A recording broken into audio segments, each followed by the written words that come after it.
নমস্কার বন্ধুরা, ঐশীর মার রান্নাঘরে আপনাদের সবাইকে আরো একবার স্বাগত। আজ আপনাদের সঙ্গে শেয়ার করছি সকালের জলখাবারে মাত্র 15 মিনিটের মধ্যে কিভাবে চিড়ে দিয়ে দারুণ স্বাদের একটি রেসিপি বানিয়ে নেবেন। সেরকমই একটা রেসিপি।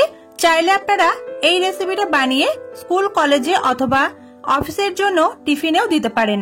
তো রেসিপিটা বানানোর জন্য এখানে আমি 250 গ্রাম মোটা চিড়ে নিয়েছি। আপনারা মোটা অথবা পাতলা যে কোনো চিড়েটাই ব্যবহার করতে পারেন। প্রথমে চিড়েটাকে একবার ভালো করে জল দিয়ে ধুয়ে নেব। আমি যেহেতু মোটা চিড়েটা ব্যবহার করেছি তাই এইভাবে জলের মধ্যে দিয়ে একবার ধুয়ে নিলাম। আর যদি এখানে পাতলা চিড়েটা ব্যবহার করেন তাহলে চিড়েটাকে একটা ছাঁকনির উপর রেখে তারপর চিড়ের উপর দিয়ে জলটা দেবেন। এতে করে চিড়েটা কিন্তু খুব বেশি গলে যাবে না। চিড়ে থেকে ভালো করে জলটা ঝরিয়ে নেওয়ার পর চিড়েটাকে আমি এইভাবেই রেখে দিচ্ছি। আর এরপর একটা কড়াই ভালো করে গরম করে 1 টেবিল স্পুন দিয়ে দিলাম সাদা তেল। তেলটা ভালো করে গরম হয়ে গেলে দিয়ে দেবো কিছুটা চীনা বাদাম। এখানে অবশ্যই নিজেদের পছন্দ মতো দিতে পারেন। বাদামটাকে হালকা একটু নাড়াচাড়া করব, খুব বেশি পুড়িয়ে ফেলবেন না। অল্প একটু বাদামের মধ্যে হালকা কালার চলে আসলে দিয়ে দেবো কয়েকটা কাজু বাদাম আর দিয়ে দেবো কয়েকটা কিশমিশ। এখানে কাজু বাদাম আর কিশমিশ ভাজতে যেহেতু বাদামের তুলনায় একটু সময় কম লাগে তাই এগুলো পরে দিলাম। আর এগুলো অবশ্যই আপনারা নিজেদের স্বাদ মতো বা পছন্দ মতো বাড়িয়ে বা কমিয়ে ব্যবহার করতে পারেন।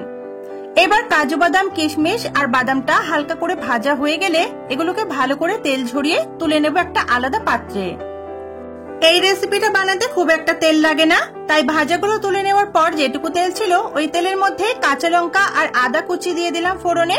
আদা আর কাঁচা লঙ্কাটা একটু নাড়াচাড়া করে দিয়ে দিচ্ছি একে একে ছোট ছোট করে টুকরো করে কেটে রাখা আলু, গাজর আর সাথে বিনস।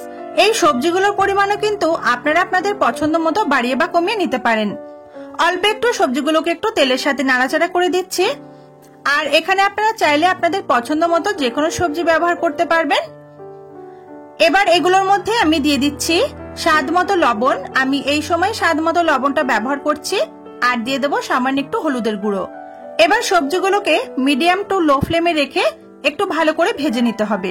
আর খেয়াল রাখবেন যেন সবজিগুলো এই ভাজার সময় কিছুটা সিদ্ধ হয়ে যায়, কারণ পরে কিন্তু সবজিগুলো আর সিদ্ধ করার মতো কোনো ব্যাপার নেই। এবার এটাকে 3 থেকে 4 মিনিট মতো মিডিয়াম টু লো ফ্লেমে রেখে আমি একটু ভেজে নিয়েছি।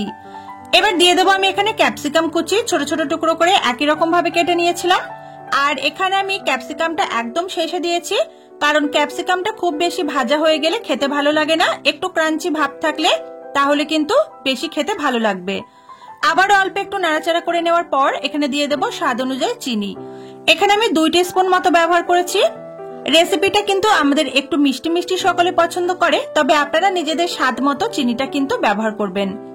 এই সময় চিনিটা দিয়ে দিলে সমস্ত রেসিপিটার মধ্যে চিনিটা বা মিষ্টিটা খুব সুন্দরভাবে মিশে যায়। পরে দিলে সেটা কিন্তু অসুবিধা হয় ভালোভাবে রেসিপির মধ্যে মিষ্টিটা মিশতে। এবার আমি একটু নাড়াচাড়া করে দিয়ে দিচ্ছি আগে থেকে ধুয়ে যে জল ঝরিয়ে রেখেছিলাম চিড়েটা সেটাকে। তারপর আরো 1 থেকে 1.5 মিনিট মতো মিডিয়াম ফ্লেমে রেখে এটাকে নাড়াচাড়া করতে হবে ক্রমাগত। আর এটা আমি আজকে বানাচ্ছি নিরামিষ চিড়ের পোলাও। আপনারা যদি আমিষ ভাবে বানাতে চান তাহলে এখানে পেঁয়াজ কুচি আর রসুন কুচি ব্যবহার করতে পারেন। চাইলে এখানে অল্প একটু কারি পাতাও কিন্তু ফোড়নে দেওয়া যেতে পারে। বাদাম আর কিশমিশ যেটা ভেজে রেখেছিলাম সেগুলোকেও এই সময় দিয়ে দিলাম। আর আবারও আমি 1 থেকে 1.5 মিনিট মতো চিড়েটা দেওয়ার পর ভালো করে নাড়াচাড়া করে মিশিয়ে নেব। সকালের তাড়াহুড়োতে যখন বেশি কিছু জলখাবারে রান্না করার মতো সময় হয় না, সেদিন আপনারা এই রেসিপিটা বানিয়ে দেখতে পারেন। একদম ঝরঝরে হয় আর বাড়ির ছোট থেকে বড় সকলে কিন্তু ভীষণ ভালোভাবে খাবে। আমি যে টিপস গুলো বলেছি সেগুলো ফলো করে চিড়ের পোলাওটা বানালে একদম ঝরঝরে হবে আর একটার গায়ে একটা লেগে থাকবে না। আর চিড়েগুলো খুব সুন্দর কিন্তু সুসিদ্ধ হবে। আশা করি আপনারা দেখেই বুঝতে পারছেন। আমাদের চিড়ের পোলাওটা কিন্তু একদম রেডি। রেসিপিটা গরম গরম পরিবেশন করলে বেশি ভালো লাগবে খেতে। তাহলে বন্ধুরা আজকের রেসিপিটি আপনাদের কেমন লাগলো অবশ্যই কমেন্ট করে জানাতে ভুলবেন না। যদি রেসিপিটি ভালো লাগে তাহলে অবশ্যই ভিডিওতে একটা লাইক করে আমার চ্যানেলটা সাবস্ক্রাইব করে নেওয়ার অনুরোধ রইল। দেখা হবে আপনাদের সঙ্গে আবার পরের দিন নতুন কোনো রেসিপিতে।